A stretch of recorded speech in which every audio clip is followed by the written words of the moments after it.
Bab 661, Rumah Teh Dunia Petaro. Xiao Fei tersenyum dan berkata, ada apa? Tidak bisakah kamu mengambil keputusan untuk hal-hal umum saja? Feng Rao menyoroti Xiao Fei dan berkata, apakah kamu kecanduan menjadi penjaga toko lepas tangan? Xiao Fei tersenyum canggung dan berkata, bukankah itu karena aku percaya penuh pada kemampuanmu?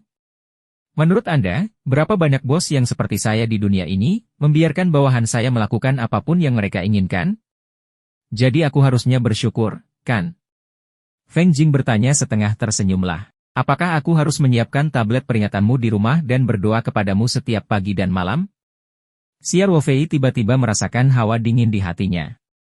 Dia tertawa dan berkata, ini terlalu banyak, terlalu banyak. Tidak perlu melakukan ini. Perusahaan kami tidak menjalankan ibadah pribadi. Kamu masih berbicara, Feng Jing mencibir dan menatap Xiao Fei. Dia menginjak kakinya dan berkata, Xiao Fei ingin menampar dirinya sendiri. Bukankah dia yang menggosokkannya? Baru saja, di bengkel pembiakan bawal, semua orang sepertinya mengerti apa yang dia katakan, membuat dia dan Feng Jing sangat malu. Xiao Fei dengan cepat mengubah topik pembicaraan, jangan membicarakan hal ini. CEO Feng, bukankah Anda mengatakan bahwa Anda memiliki sesuatu untuk dilaporkan? Berbicara. Feng Jing melirik Xiao Fei dan tidak bisa menahan tawa ketika dia melihat ekspresi serius Xiao Fei. Jika menyangkut masalah serius, Feng Rao membuang sikap femininnya. Dia berkata, Ketua, perusahaan farmasi sekarang hanyalah cangkang kosong. Energi utama berinvestasi pada persetujuan obat baru.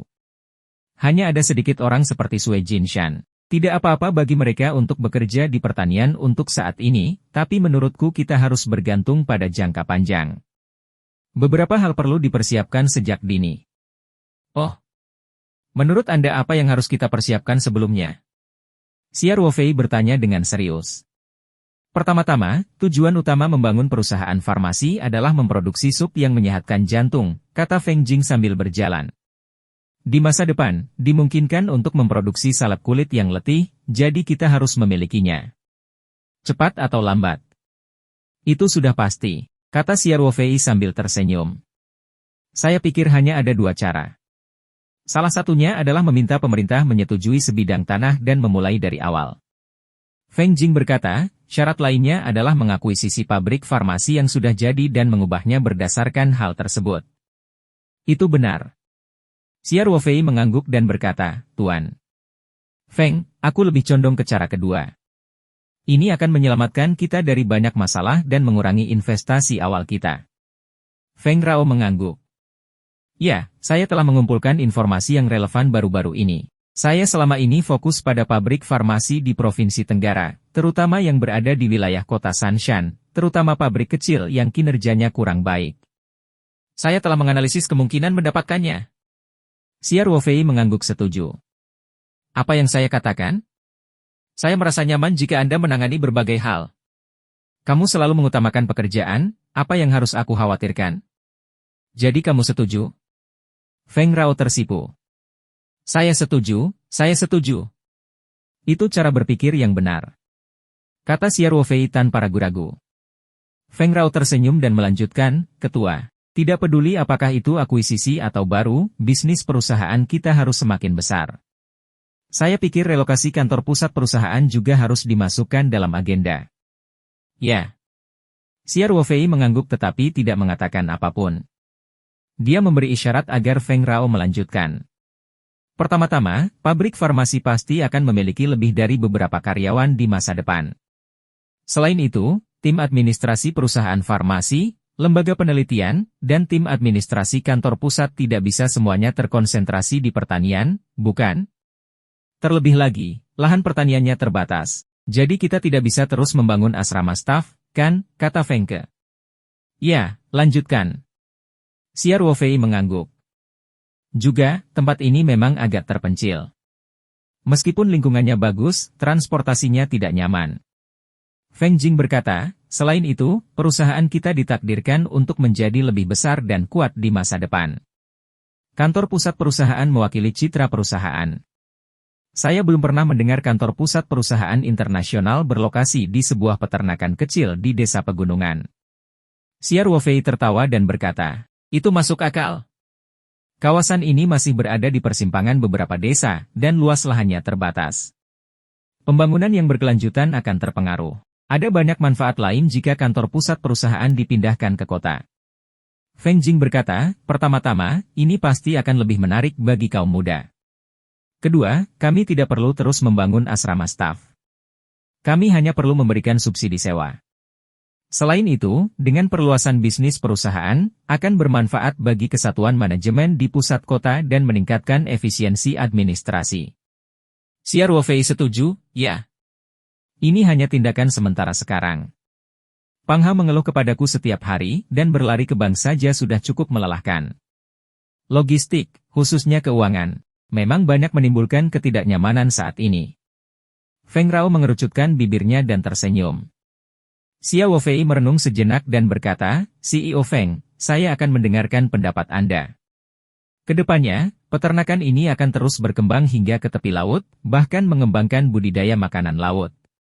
Skalanya pasti akan terus berkembang, sehingga setelah kantor pusat perusahaan dipindahkan ke kota, gedung perkantoran, asrama staf, dan lain sebagainya yang ada saat ini dapat dimanfaatkan dengan baik. Satu-satunya masalah sekarang, Ketua, Feng Jing mengangguk. Apakah dana perusahaan cukup untuk mendukung pembangunan kantor pusat di pusat kota? Bab 662, Rumah Teh Dunia Petaroh Bagian 2. Feng Rao memandang Xia Ruofei. Sebagai manajer umum perusahaan, Feng Jing tentu saja mengetahui berapa banyak uang yang dimiliki perusahaan di rekeningnya. Namun, perusahaan bunga persik tidak dapat diukur dengan akal sehat. Seringkali, ketika rekening perusahaan hampir habis karena berbagai proyek dikerjakan pada saat yang bersamaan, Xia Ruofei tiba-tiba mengumpulkan sejumlah uang ke dalamnya. Ketua muda ini sepertinya selalu bisa mendapatkan dana secara ajaib. Faktanya, meskipun mereka tidak mengandalkan dana tambahan, rantai modal Paradise Corporation saat ini masih sangat sehat. Setelah perluasan lahan pertanian selesai, dengan peningkatan kapasitas produksi, perkiraan keuntungan bulanan sayuran Taoyuan bisa mencapai sekitar 8 juta yuan. Penjualan 8 dewa mabuk sangat tinggi. Pada saat semua jenis anggur yang berbeda ada di pasaran, keuntungan bulanan Xia Ruofei akan menjadi sekitar 12 juta yuan. Perusahaan Ironhide Fengdou memiliki pendapatan lebih dari 22 juta per bulan, atau rata-rata sekitar 15 juta per bulan. Ini belum termasuk keuntungan besar dari ikan bawal dan dividen dari peternakan Australia, karena tidak dapat menghasilkan banyak keuntungan dalam jangka pendek. Terlepas dari itu, hanya 3 item di atas yang dapat menghasilkan arus kas sebesar 35 juta bagi perusahaan, dan biayanya hampir dapat diabaikan. Selain itu, jika dia benar-benar kekurangan uang, Xia Ruofei bisa menjual ginseng pembohong atau kayu Jinsipo EB. Mudah bagi Xia Ruofei untuk mengumpulkan uang sekarang. Xia Ruofei tersenyum dan berkata, Bos Feng, uang bukanlah masalah. Namun, relokasi kantor pusat bukanlah hal yang mendesak saat ini. Begitu relokasi terjadi, akan melibatkan banyak orang. Kita tidak bisa terburu-buru. Bagaimana kalau kami mencantumkan relokasi kantor pusat sebagai pekerjaan utama perusahaan selama 2 tahun ke depan? Tujuan awal kami adalah merelokasi kantor pusat sebelum pabrik farmasi resmi berproduksi. Bagaimana keadaannya? Feng Rao mengangguk. Dengan cara ini, hal itu tidak akan mengganggu operasional normal perusahaan. Saya setuju. Xia Ruofei tersenyum dan berkata, kalau begitu, beban di pundakmu akan semakin berat. Mulai hari ini dan seterusnya, Anda harus mulai memikirkan lokasi kantor pusat perusahaan. Feng Rao mengangkat bahu dan berkata sambil tersenyum, aku sudah terbiasa, jangan khawatir. Xia Ruofei mengangkat kepalanya dan tertawa. Dia tidak kembali ke gedung kantor bersama Feng Jing. Sebaliknya, dia menggantikan tangan dengan Feng Jing di persimpangan jalan dan kembali ke villa kecil. Dunia Petaroh, alam arcean. Sosok Xia Ruofei muncul begitu saja. Xia Qing, yang sedang tertidur lelap, segera merasakannya dan membuka matanya. Menguasai. Xia Qing menjawab dengan penuh hormat. Xia Ruofei mengangguk sambil tersenyum dan berjalan menuju pohon hati spiritual. Hari ini adalah hari di mana semangat bunga hati mekar kembali. Setelah peningkatan dan perawatan Xia Qing selama periode ini, Xia Ruofei menantikan semangat bunga hati yang mekar kali ini. Dia tidak tahu apakah itu akan memberinya kejutan. Xia Qing tersenyum sambil mengikuti di belakang Xia Ruofei. Di pohon hati roh, sekuntum bunga yang tampaknya mengandung kebenaran tertinggi langit dan bumi dan memancarkan aura misterius telah mekar dengan tenang. Mata Xia Ruofei tertuju padanya, dan dia menghitungnya dalam diam dengan sedikit kegembiraan. 1, 2, 3, 4, 5, 6. 6 kelopak. Setelah 20 hari di dunia luar dan lebih dari 1 tahun transformasi di alam Archean, kelopak bunga hati roh akhirnya menembus batas atas aslinya. Dalam 2 peningkatan ruang spasial terakhir, jumlah kelopak bunga hati roh tidak berubah. Xia Ruofei tahu bahwa tanpa Xia Qing, jumlah kelopak bunga akan tetap tidak peduli bagaimana ruang spasial ditingkatkan. Kerja bagus. Xia Ruofei berkata dengan gembira, Xia Qing, kamu benar-benar hebat. Tuan, kata Xia Qing dengan rendah hati, saya masih jauh dari batas 9 kelopak. Saya masih harus bekerja keras. Xia Ruofei tertawa dan menepuk bahu Xia Qing. Tenang saja. Tidak perlu terburu-buru. Saya bisa menunggu. Xia Ruofei meminta Xia Qing untuk mengumpulkan kelopak bunga hati roh, dan kemudian dia berpatroli di ruangan itu. Besi dendrobium kulit, ginseng liar, nanmu emas, dan pohon induk dahong pao yang berharga ini adalah tanaman yang secara khusus diinstruksikan oleh Xia Ruofei. Xia Qing telah merawat mereka dengan hati-hati. Meskipun tidak ada perubahan yang terlihat untuk saat ini, Xia Ruofei dapat merasakan bahwa perubahan tersebut tampak lebih energik. Saat ini, pandangan Xia Ruofei tertuju pada deretan pot bunga kecil. Ia terkejut saat mengetahui bahwa pot bunga kecil ini semuanya berisi tanaman sukulen, dan sepertinya baru ditanam belum lama ini. Xia Qing, apakah kamu melakukan semua ini? Xia Ruofei bertanya. Ya, Tuan, jawab Xia Qing, saya melihat banyak pot bunga kosong di sampingnya, dan ada bekas luka di tanaman. Kurasa Tuan itu pasti menggunakannya untuk memotong, jadi aku membuat keputusan sendiri. Xia Ruofei berkata dengan gembira, tentu saja. Xia Qing, aku akan menyerahkan sukulennya padamu di masa depan. Anda hanya perlu merawatnya saat Anda senggang. Ya Tuan. Jawab Xia Qing. Jika bibit sukulen terlalu banyak, bisa langsung dipindahkan ke alam pegunungan laut. Ada banyak ruang di sana. Xia Ruofei berkata, beritahu saya jika Anda tidak memiliki cukup pot bunga. Saya akan mengirimkan lebih banyak lagi. Baiklah, katanya. Sudah lama sejak toko daging Xia Ruofei di Taobao memiliki produk baru. Itu terutama karena dia semakin sibuk, dan keuntungan dari sukulen menjadi semakin tidak berarti bagi Xia Ruofei. Namun, karena Xia Qing adalah tenaga kerja bebas, Xia Ruofei memiliki ide untuk terus melakukan bisnis ini. Bab 663, Rumah Teh Dunia Petaroh Bagian 3. Hasil uang adalah hal kedua. Meningkatkan popularitas merek selalu menjadi tujuan Xia Ruofei. Bengkel daging Taoyuan dapat menyediakan bibit sukulen terbaik dan menjadi rantai penting bagi merek Taoyuan untuk menjadi merek kelas atas. Apalagi harga bibit sukulen di toko daging Taoyuan pun tidak murah. Kalau jumlahnya banyak, keuntungannya cukup besar. Tidak ada seorang pun yang menentang uang. Saat Xia Ruofei hendak meninggalkan medium, Xia Qing tiba-tiba berkata, Tuan, daun teh siap dipetik. Apakah Anda ingin saya memetiknya dan membuat teh? Daun teh dari putaran sebelumnya sudah terbuang. Xia Ruofei bertanya dengan heran, kamu tahu cara membuat teh? Sudahkah kamu belajar cara membuat dahong pao? Guru, saya tidak perlu mempelajarinya, kata Xia Qing sambil tersenyum.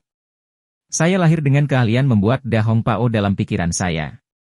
Baru pada saat itulah Xia Ruofei menyadari bahwa dia secara tidak sadar telah memperlakukan Xia Qing sebagai orang yang hidup. Setelah periode interaksi ini, Xia Ruofei telah mengetahui bahwa boneka jiwa Xia Qing sebenarnya adalah robot cerdas tingkat tinggi. Interaksi antara manusia dan mesin pasti bisa dianggap nyata. Jika dia mengikuti tes Turing, dia pasti akan lulus dengan nilai penuh tanpa keraguan. Keterampilan yang dikuasai Xia Qing setara dengan program bawaan saat memproduksi robot cerdas. Tanpa program ini, dia tentu tidak akan memiliki keterampilan ini.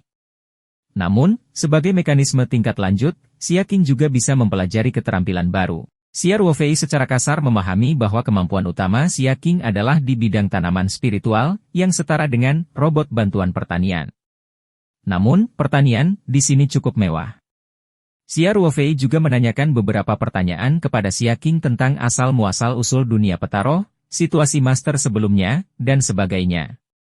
Xia Qing juga tidak tahu apa-apa mengenai budidaya dan perawatan tanaman spiritual, dan bahkan pembiakan binatang spiritual. Dia sangat mahir di dalamnya. Karena kamu punya kemampuan, kamu tidak perlu bertanya padaku saat daun teh sudah matang. Petik saja daun tehnya langsung, kata Xia Ruofei. Terima kasih atas kepercayaan Anda, Tuan. Xia Qing berkata dengan gembira. Ngomong-ngomong, kamu butuh beberapa alat untuk membuat dahong pao kan? Xia Ruofei bertanya. Tuan, saya dapat menebang sebagian besar peralatan di alam arcean untuk membuatnya sendiri, kata Xia Qing. Jangan. Xia Ruofei dengan cepat memotongnya dan berkata, saya akan menyiapkan apapun yang Anda butuhkan dari dunia luar dan mengirimkannya kepada Anda. Lelucon yang luar biasa. Kayu di sini adalah emas poebenanmu yang tak ternilai harganya. Pohon ek di ruang baru juga diisi dengan truffle kualitas terbaik. Jika salah satu dari mereka terputus, Xia Ruofei akan patah hati untuk waktu yang lama. Xia Ruofei dengan hati-hati bertanya pada Xia Qing alat apa yang dia butuhkan. Dari uraian Xia Qing, Xia Ruofei menemukan bahwa alat yang digunakan mirip dengan yang digunakan Li Shifu terakhir kali. Tampaknya keterampilan membuat teh Li Shifu telah diturunkan selama bertahun-tahun. Setelah dia yakin, Xia Ruofei meminta Xia Qing untuk memetik daun teh dan menyimpannya dengan baik. Bagaimanapun, di dunia petaro, segala sesuatunya dapat disimpan untuk waktu yang lama dan tidak perlu khawatir akan menjadi buruk. Setelah meninggalkan dunia petaro, Xia Ruofei menelepon Ye Lingyun dan memintanya untuk membantu membeli satu set alat pembuat teh tradisional di Gunung Wui. Ye Lingyun melaksanakan perintah Xia Ruofei dengan sangat cepat. Dia segera menemukan seorang pengrajin tua di Gunung Wui dan membuat satu set peralatan dan perkakas yang dibutuhkan Xia Ruofei. Kemudian, dia menyewa truk untuk mengangkut mereka ke kota Sanshan. Setelah Xia Ruofei menerima barang dari gudang sewaan, dia langsung mengirimkannya ke ruang petaro. Kemudian, dia membeli beberapa batu bata merah, arang, dan sejenisnya sesuai permintaan Xia Qing dan mengirimkannya ke ruang petaro juga. Lokakarya jubah merah dunia petaro pun didirikan. Namun, Xia Ruofei telah meminta Xia Qing untuk meninggalkan pembuatan teh ke alam pegunungan dan laut. Bagaimanapun, wilayah Arcean hanya memiliki luas 8 mu, dan terdapat banyak tanaman berharga. Ruang sangat sempit. Sementara itu, alam pegunungan dan laut sangatlah luas, dan tidak perlu khawatir tidak memiliki cukup ruang. Xia Qing penuh energi saat dia mulai merawat tanaman spiritual dan membuat dahong pao. Xia Ruofei meninggalkan medium dan kembali ke dunia luar. Beberapa hari kemudian, 10 anak autis tersebut pulih setelah beberapa kali perawatan. 10 keluarga tersebut menitikan air mata rasa syukur dan mengakhiri tes narkoba. Adapun Cheng Cheng, dia sudah pulih sepenuhnya. Namun, Sui Biun tidak kembali ke Hong Kong dan masih membantu Xia Ruofei dalam tes narkoba. Keluarga Sui Biun berasal dari 3 gunung. Sekarang setelah Cheng Cheng pulih, dia tidak ingin kembali ke Hong Kong, yang telah sangat menyakitinya. Dia bersiap untuk menetap di 3 gunung. Keluarga Sui Biun masih dalam situasi sulit. Pada saat yang sama, karena dia merawat Cheng Cheng sepanjang tahun, Sui Biun memiliki pemahaman yang mendalam tentang autisme. Oleh karena itu, Xia Ruofei merekrutnya ke perusahaan farmasi. Saat ini, peran utamanya adalah membantu dalam pengujian narkoba dan bertindak sebagai penolong bagi Sui Jinshan dan yang lainnya. Percobaan tahap kedua telah berakhir, dan tim Sui Jinshan juga telah secara resmi menyelesaikan laporan aplikasi mereka untuk obat baru tersebut. Dengan data percobaan ini, banyak isi laporan yang didukung oleh argumen. Setelah Xia Ruofei dan Feng Jing melihatnya dan merasa tidak ada masalah, mereka meminta Sui Jinshan untuk membawa mereka berdua ke ibu kota untuk memulai jalan panjang persetujuan obat baru tersebut. Xia Ruofei juga tidak bisa diam saja. Persetujuan obat baru itu sangat penting, jadi dia memutuskan untuk mengunjungi Tian Huilan. Dia percaya bahwa dengan dia sebagai pemimpin provinsi, setidaknya pandangan pertama Departemen Administrasi Obat Provinsi seharusnya tidak menimbulkan masalah. Bab 664, Dukungan Tian Huilan. Di Kompleks Komite Partai Kota Tiga Gunung. Ketika Xia Ruofei berkendara ke pintu masuk, dia melihat sekretaris pribadi Tian Huilan, Xiao Mei, sudah menunggu di pos polisi. Meskipun Tian Huilan sudah menjadi anggota komite provinsi, fokus utamanya masih di kota Sanshan. Tugas utamanya adalah mengawasi panitia. Oleh karena itu, meskipun dia mempunyai kantor di komite provinsi, dia menghabiskan sebagian besar waktunya bekerja di Partai Kota Sanshan. Mobil Night 15 milik Xiao Fei sangat menarik perhatian. Xiao Mei melihatnya sekilas dan dengan cepat berjalan ke arahnya. Xiao Fei menghentikan mobilnya di depan mata, menangkap garis berhenti berwarna kuning. Dia menurunkan kaca jendela dan menjulurkan kepalanya keluar. Direktur Xiao, maaf telah merepotkanmu untuk menjemputku secara pribadi. TN Xia adalah tamu penting. Xiao Mei tersenyum dan berkata, Sekretaris Tian secara pribadi memerintahkan kami untuk mengucapkan dengan sopan. Saya tidak berani mengabaikan. Xiao Mei melambai ke arah polisi bersenjata di gerbang, dan palang di depan pintu perlahan naik. Xiao Mei membuka pintu dan duduk di dalam. Ini bukan pertama kalinya Xiao Fei berada di kompleks komite Partai Kota Tiga Gunung. Dia memarkir mobilnya di tempat parkir yang telah dipesan di depan gedung kantor utama dan memasuki gedung kantor di bawah pimpinan Xiao Mei. Ada banyak pejabat pemerintah yang keluar masuk kantor.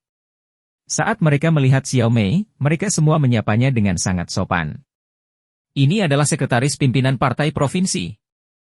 Biasanya, deputi pemerintah yang menduduki peringkat terbawah akan memberi peringatan padanya saat melihatnya. Tentu saja, Xiao Fei menarik banyak rasa penasaran dan ingin tahu. Semua orang tentu saja penasaran dengan pemuda yang disambut secara pribadi oleh sekretaris Xiao. Tak lama kemudian, keduanya tiba di kantor Tian Huilan. Xiao Mei berdiri di depan pintu kantor sekretaris dan berkata kepada Xiao Fei, Tuan. Xia, sekretaris Tian berkata kamu bisa langsung masuk setelah kamu tiba. Selain itu, sekretaris, Anda tidak punya rencana lain untuk 1 jam ke depan, jadi Anda punya banyak waktu. Mata Xiao Mei juga dipenuhi dengan warna yang aneh. Bagaimana mungkin seorang perwira tinggi seperti Tian Huilan tidak memiliki jadwal selama 1 jam penuh? Hanya karena Xiao Fei ingin berkunjung, Tian Huilan telah mengadakan 2 acara dan menyelesaikan laporan kerja dari Direktur Keuangan selama 1 jam. Ini menunjukkan betapa berartinya pemuda ini bagi sekretaris Tian. Terima kasih, Ketua Xiao. Xiao Fei berkata sambil tersenyum. Kemudian, dia mengeluarkan botol porselen kecil bermulut lebar dari tasnya dan menyerahkannya kepada Xiao Mei sambil berkata, ngomong-ngomong, Direktur Xiao, ini adalah produk kosmetik yang saya buat sendiri. Anda bisa menggunakannya langsung sebagai masker wajah. Itu hanya tanda kecil yang diberikan kepada saya, tolong jangan pedulikan itu. Mata indah Xiao Mei terbuka lebar, dan dia hampir kehilangan ketenangannya dan berteriak.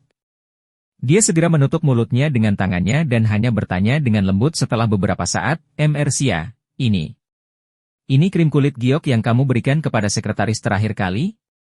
Setelah Tian Huilan menggunakan krim kulit yang letih, seluruh tubuhnya telah mengalami transformasi total. Dia tidak hanya terlihat setidaknya 10 tahun lebih muda, tetapi temperamennya juga jauh lebih baik dari sebelumnya. Hal ini cukup menimbulkan keributan di kalangan pejabat pemerintah, terutama para pejabat perempuan. Sebagai sekretaris pribadi Tian Huilan, Xiao Mei tentu saja mengetahui cerita di dalamnya. Itu karena dia menggunakan krim kulit letih yang diberikan Xiao Fei padanya. Sudah menjadi sifat wanita untuk menyukai kecantikan, dan Xiao Mei bermimpi mendapatkan krim kulit yang letih. Namun, dia juga tahu bahwa kosmetik ajaib semacam ini, terutama kosmetik buatan tangan, tidak dapat dibeli bahkan dengan uang. Dia tidak menyangka bisa mendapatkannya hari ini tanpa banyak usaha. Xiao Fei sebenarnya memberinya sebagian. Xiao Fei tersenyum dan mengangguk. Setelah mendapat jawaban tegas dari Xiao Fei, Xiao Mei semakin bersemangat.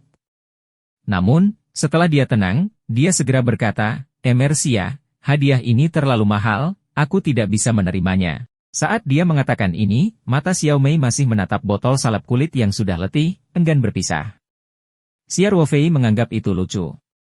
Sebenarnya, hal ini sangat berharga bagi orang lain, tapi baginya, itu hanya masalah waktu saja. Direktur Xiao, Anda telah banyak membantu saya selama ini. Saya bahkan tidak memiliki kesempatan untuk mengungkapkan rasa terima kasih saya. Xiao Fei tersenyum dan berkata, ini hanyalah tanda kecil penghargaan saya. Selain itu, saya membuatnya dengan tangan dan nilainya tidak banyak. Itu tidak boleh dianggap suap, kan? Tidak, Xiao Mei dengan cepat melambaikan tangannya. Kalau begitu, bukankah sudah diselesaikan? Kamu harus menerimanya saja. Xia Ruofei memasukkan botol porselen ke tangan Xiao Mei dan melanjutkan, selain itu, perusahaan kami sedang meneliti cara memproduksi salep kulit yang letih secara massal. Saya yakin tidak akan lama lagi Anda bisa membelinya di pasar. Itu bukan sesuatu yang langka. Xiao Mei memegang erat botol porselen berisi krim kulit giok dan bertanya dengan heran, benarkah? Tentu saja itu benar.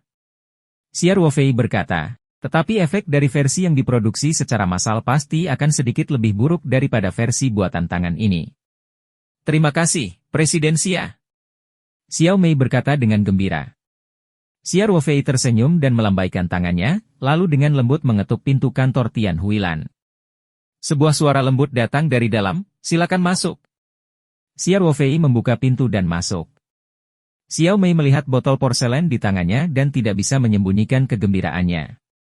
Dia tidak bisa menahan diri untuk tidak mengepalkan tinjunya dan berkata dengan suara rendah, "Hore!" Dia pertama-tama memasukkan salep kulit yang sudah dimasukkan ke dalam laci, lalu mengeluarkannya dan memasukkannya ke dalam tasnya setelah berpikir beberapa lama. Setelah beberapa detik, dia mengeluarkannya dari tasnya dan dengan hati-hati memasukkannya ke dalam sakunya. Lalu dia malu tersenyum. Bab 665, Dukungan Tian Huilan Bagian 2. Kemudian, dia menyadari bahwa dia belum menuangkan teh apapun kepada Xia Ruofei. Dia menjulurkan lidahnya dan buru-buru mengeluarkan selimut dan daun teh dari lemari. Pada saat ini, Xiao Mei benar-benar kehilangan kemantapan seorang anggota staf di samping pemimpin partai provinsi, yang menunjukkan betapa menariknya krim kulit yang letih bagi wanita.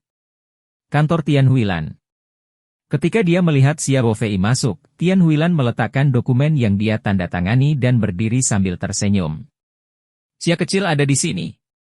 Ayo duduk dan bicara. Selamat siang, Sekretaris Tian. Xia Ruofei membungkuk dan menyapanya. Kemudian, dia mengikuti Tian Huilan ke sofa di ruang tamu dan duduk. Saat ini, Xiao Mei mengetuk pintu dengan secangkir teh panas. Dia telah kembali ke ekspresi tenangnya yang normal dan berkata kepada Xia Ruofei dengan suara rendah, "Presiden Xia, silakan minum teh." Kemudian, dia berjalan ke meja Tian Huilan dan mengambil cangkir tehnya. Setelah mengisinya dengan air panas, dia membawanya ke ruang tunggu dan dengan lembut meletakkannya di atas meja kopi sebelum meninggalkan kantor dengan tenang. Setelah Xiao Mei pergi, Xia Ruofei mengeluarkan hadiah yang telah dia persiapkan untuk Tian Huilan, termasuk 3 porsi krim kulit letih dan 2 tael da Hong Pao kelas atas. Sejak dia mengetahui bahwa Xia Qing juga bisa membuat da Hong Pao, Xia Ruofei tidak menghargai sedikit daun yang tersisa. Kali ini, dia juga dengan murah hati mengeluarkan 2 tael. Xia Ruofei percaya bahwa dengan kemampuan Xia Qing, dan pohon teh yang telah dia rawat selama ini, da Hong Pao yang dia buat tidak akan lebih buruk dari milik Li Sifu. Sekretaris Tian, ini hadiah kecil untukmu. Xia Ruofei berkata sambil tersenyum. Dasar musim panas kecil. Tian Huilan tersenyum dan berkata, saya tidak pernah menerima hadiah orang lain, tapi saya tidak bisa menolak hadiah Anda. Terima kasih. Kamu sangat bijaksana. Tian Huilan sangat menyukai salep kulit yang letih. Entah itu untuk digunakan sendiri atau untuk diberikan, itu cukup bagus.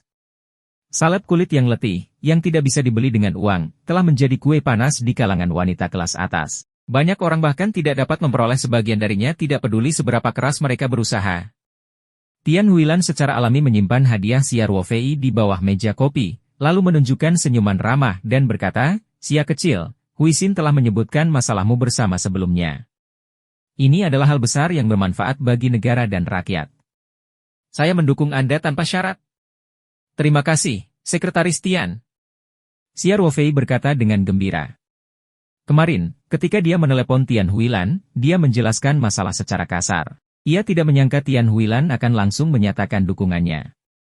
Pejabat setingkat Tian Huilan biasanya sangat teliti dalam mengubah topik pembicaraan dan tidak akan membahas jalan buntu. Dari sini terlihat bahwa Tian Huilan memiliki pendapat berbeda terhadap Xia Ruofei. Setelah itu, Xia Ruofei melaporkan situasi sup bergizi jantung, serta pendirian perusahaan farmasi perusahaan bunga persik dan pengujian obat awal kepada Tian Huilan. Terakhir, Xia Ruofei berkata, Sekretaris Tian, penanggung jawab Institut Penelitian Farmasi kami telah membawa laporan tersebut ke ibu kota untuk mengajukan persetujuan obat baru tersebut. Sesuai peraturan, sediaan obat Tiongkok kami bisa langsung diserahkan ke Badan Pengawas Obat Negara untuk mendapat persetujuan. Namun, dalam keadaan normal, pekerjaan peninjauan pertama masih akan diselesaikan oleh Badan Pengawas Obat Provinsi, jadi kami masih membutuhkan dukungan kuat Anda. Tian Huilan tersenyum. Sia kecil, saya sudah berbicara dengan Wakil Kepala Hikun dari Badan Pengawas Obat dan Makanan Provinsi, yang bertanggung jawab atas pekerjaan persetujuan obat. Dalam lingkup aturan, Wakil Ketua dia akan memberi Anda perawatan yang pantas Anda dapatkan. Saya sangat berterima kasih. Xia Ruofei berkata dengan gembira. Tian Huilan tersenyum dan berkata, kawan Hikun adalah Direktur Badan Pengawas Obat dan Makanan Sanshan. Dia bisa dianggap sebagai bawahan lamaku. Dia baru saja dipromosikan menjadi Wakil Direktur Badan Pengawas Obat dan Makanan Provinsi tahun lalu. Dia bertanggung jawab atas persetujuan obat, jadi Anda bisa mencarinya secara langsung. Saya mengerti, kata Xia Ruofei. Terima kasih, Sekretaris Tian. Tian Huilan memberikan selembar kertas yang telah dia tulis sebelumnya kepada Xia Ruofei dan berkata, ini adalah informasi kontak Kepala Biro. Anda harus menemukannya sesegera mungkin dan mendiskusikan beberapa hal spesifik dengannya. Ngomong-ngomong, dia sudah bekerja di Badan Pengawas Obat dan Makanan selama bertahun-tahun, dan dia kenal dengan orang-orang di Badan Pengawas Obat dan Makanan Negara. Anda bisa memintanya untuk membantu berkoordinasi dengan atasan, agar progresnya bisa dipercepat dan kita bisa memasuki proses peninjauan awal secepatnya. Baiklah. Xia Ruofei dengan hati-hati menyimpan catatan itu. Setelah mereka selesai berbicara, Xia Ruofei hendak pergi ketika Tian Huilan tiba-tiba mulai membicarakan masalah pribadi. Xiao Xia, apakah kamu baru-baru ini berhubungan dengan Youyo? Tian Huilan bertanya dengan sikap yang tampak santai. Xia Ruofei tertegun sejenak sebelum berkata, terakhir kali Bibi Huisin membawa Huan-Huan kemari, aku bertemu Luyu 2 kali. Ada apa, Sekretaris Tian? Saya merasa dia sedikit depresi akhir-akhir ini. Saya tidak tahu apakah itu hanya imajinasi saya. Tian Huilan mengerutkan kening dan berkata, jangan bicarakan hal ini. Xiao Xia, jika kamu punya waktu, hubungi Youyo lebih sering. Kalian kaum muda memiliki topik yang lebih umum untuk dibicarakan. Putriku ini. Dia selalu menyembunyikan pikirannya dan tidak mau mengatakannya dengan lantang. Mendesah. Tentu, saya akan melakukannya, Xia Ruofei mengangguk. Dia tidak tahu kenapa. Tapi gambaran tubuh sempurna yang dia lihat ketika dia membersihkan muntahan Luyu setelah dia menyelamatkannya kembali ke peternakan muncul di benaknya. Orang di depannya bukan hanya pemimpin komite partai provinsi, tapi juga Ibu Luyu. Xia Ruofei tiba-tiba merasa bersalah. Dia segera berdiri dan berkata, Sekretaris Tian, saya tidak akan mengganggumu lagi. Aku akan pergi.